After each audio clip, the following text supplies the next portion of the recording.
Sasa haya Simba wameingia fainali.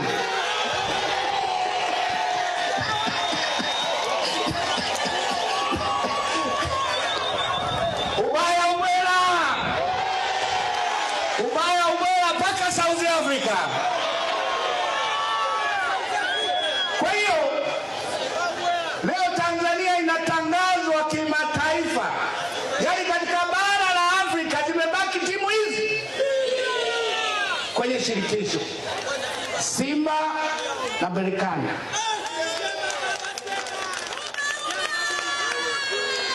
Lakini tunaendelea hivyo. Simba sasa anaingia fainali mara ya pili, lakini Yanga nao walishaenda fainali. Wananchi mpo? Wananchi mpo? Tarimba wananchi mpo? Mtengo wananchi mpo? Wananchi!